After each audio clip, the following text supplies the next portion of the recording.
नमस्कार दोस्तों, स्वागत है आपका हमारे चैनल में। मेरा नाम है ऋषि। आज के इस वीडियो में बात करने वाले हैं बिहार जाति आधारित जनगणना के बारे में। दोस्तों, जैसा कि आप लोग जानते हैं कि बिहार में जो अभी आप लोग का जनगणना चल रहा है उसका पहला चरण आप लोग का हो चुका है। जो पहला चरण आप लोग यहाँ पे लागू किया गया था उसमें जो आप लोग का घर था, जो भी मकान था, उसका आप लोग का जनगणना किया गया था, उसका नंबर जो यहाँ पे आप लोग का किया गया था और जितना भी मकान था उसका आप लोग का जनगणना किया गया था। लेकिन अभी दोस्तों आप लोग का जो उसका दूसरा चरण है वो जल्द यहाँ पे लागू होने वाला है। इसको लेकर जो सरकार की तरफ से आप लोग का जानकारी दिया गया है कि दूसरा चरण आप लोग का किस तरीके से होने वाला है और इसमें किस तरीके से आप लोग यहाँ पे जनगणना होने वाला है। यहाँ पे जो आप लोग का दूसरा चरण रहने वाला है दोस्तों, इसमें जो है आप लोग का बहुत सारा जानकारी मांगा जाएगा, जिसमें कि लगभग जो है आप लोग का 17 तरीके का जो सवाल है वो आप लोगों से यहाँ पे किया जाएगा। यानी कि हर एक परिवार से आप लोग का 17 तरीके का यहाँ पे सवाल पूछा जाएगा और उन सभी सवालों का आप लोग का जो जवाब है वो आप लोग को यहाँ पे देना होगा।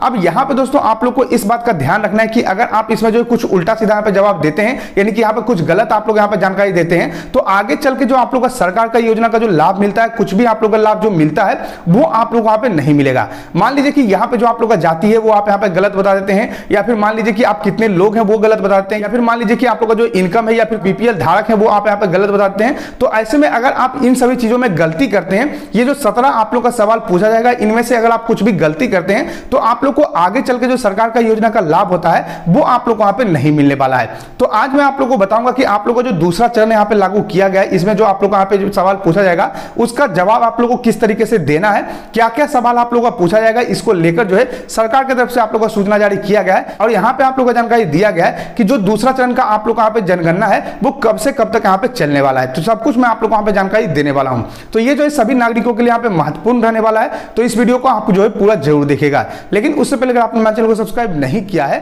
तो नीचे रेड का बटन जो हमारे चैनल को सब्सक्राइब कीजिए, लाइक कीजिए इस वीडियो को, जितना उसको शेयर कीजिए ताकि और भी लोगों को जानकारी मिल सके।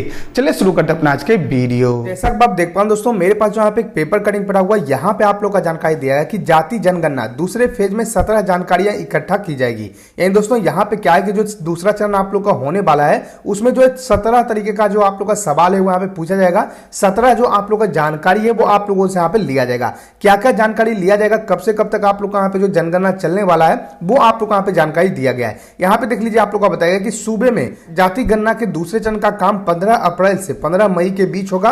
यानी दोस्तों यहाँ पे जो आप लोग का जाति जनगणना होने वाला है वो आप लोग का 15 अप्रैल से यहाँ पे शुरू किया जाएगा और पूरा एक महीना आप लोग का यह चलने वाला है। तो यहाँ पे आप लोग का 15 मई तक जो है जाति जनगणना चलने वाला है। उसके बाद यहाँ पे बताया दोस्तों कि दूसरे चरण में प्रत्येक घर से परिवार के सभी सदस्यों के बारे में 17 कॉलम में डिटेल भरे जाएंगे। इनमें नाम, पता के साथ जाति का नाम, शैक्षणिक योग्यता, कार्यलाभ, आवासीय स्थिति, जमीन का विवरण, सभी स्रोतों से मासिक आय सहित अन्य डिटेल लिए जाएंगे। यानी दोस्तों यहाँ पे क्या है कि आप लोग का 17 तरीके का जो आप लोग का डिटेल है वहां पे इकट्ठा किया जाएगा। जैसे कि आप लोग का नाम क्या है, आप लोग का पता क्या है, आपका जाति क्या है, आपका यहाँ पे शैक्षणिक योग्यता क्या है, आप क्या काम करते हैं, आप कहाँ रहते हैं, आपका जमीन कितना है और कितना आप लोग का इनकम है, ये सब जो है आप लोग का यहाँ पे पूछा जाएगा। उसके बाद यहाँ पे बताया गया कि गणना कर्मी सदस्यों के बारे में डिटेल मोबाइल ऐप में एंट्री करेंगे।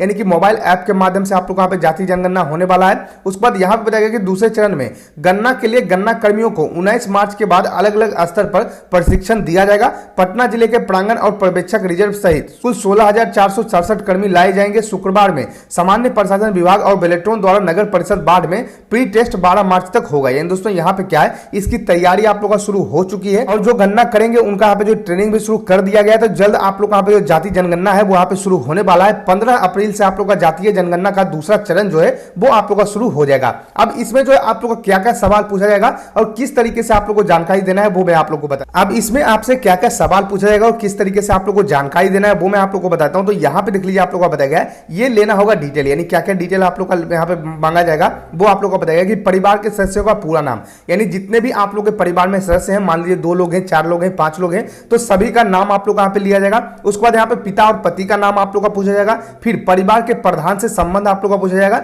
यानी कि मान लीजिए कि आप लोग के घर के जो मुखिया होंगे उनसे आप लोग का क्या संबंध है, जैसे आपके पिताजी हैं, आपके ससुर हैं, जो भी रहेंगे वो आप लोग वहां पे जानकारी देना होगा। फिर आप लोग का उम्र पूछा जाएगा कि आप लोग का उम्र कितना है, लिंग क्या है, यानी कि पुरुष है महिला है वो आप लोग का पूछा जाएगा।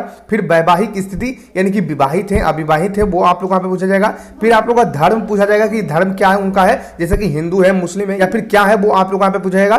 फिर आप लोग का जाति का नाम यहाँ पे पूछा जाएगा कि कौन से जाति से आप यहाँ पे बिलोंग करते हैं। मान लीजिए जो भी आप लोग का जाति रहेगा वो जाति आप लोग को वहां पे बताना है। फिर आप लोग का शैक्षणिक योग्यता मांगा जाएगा, यानी आप कहां तक पढ़े लिखे हैं वो आप लोग वहां पे पूछा जाएगा। फिर आप लोग का कार्यलाभ, आवासीय स्थिति स्थिति यानी आप कहां पे काम करते हैं, कहां पे रहते हैं, वो आप लोगों का पूछा जाएगा। फिर आप लोगों का अस्थायी प्रवासी स्थिति आप लोगों का पूछा जाएगा कि अभी जो है अस्थायी रूप से आप कहां रह रहे हैं, वो आप लोगों का पूछा जाएगा। उसके बाद आप लोगों का कंप्यूटर और लैपटॉप के बारे में पूछा जाएगा कि आपके पास कंप्यूटर लैपटॉप है या फिर नहीं है, और अगर है तो कितना आप लोगों के पास कंप्यूटर लैपटॉप है, वो आप लोगों का पूछा जाएगा।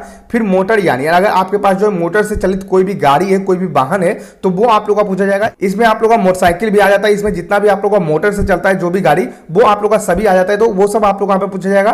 फिर आप लोगों का कृषि भूमि यहाँ पे पूछा जाएगा कि आपके पास कितना जो है खेती योग्य जो है भूमि है, जमीन है, वो आप लोगों का पूछा जाएगा। फिर आवासीय कितना आपके पास यहाँ पे जमीन है, वो आप लोगों का पूछा जाएगा।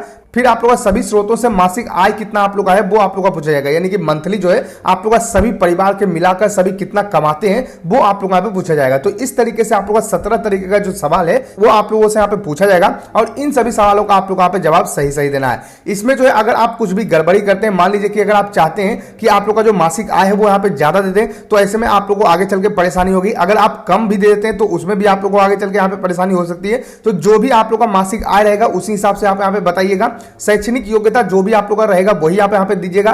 कृषि भूमि यानी कि आप लोगों का खेती करने योग्य कितना भूमि है, वो आप लोगों को उसी हिसाब से देना है जितना आप लोग का जमीन रहेगा, ना ज्यादा देना है और ना ही ज्यादा कम आप लोग को यहाँ पे देना है। इस बात का भी आप लोग को यहाँ पे ध्यान रखना है। तो इस तरीके से आप लोग यहाँ पे जाति जनगणना होने वाला है। जो दूसरा फेज है इस तरीके से आप लोग यहाँ पे होने वाला है। मैंने आप लोगों को पूरा जानकारी दे दिया है। आशा करते हैं कि आपको वीडियो पसंद होगा। अगर वीडियो पसंद आए तो लाइक कीजिए, इस वीडियो को सब्सक्राइब करें हमारे चैनल को, साथ ही शेयर कीजिए इस वीडियो को, ताकि और भी लोगों को जानकारी मिल सके।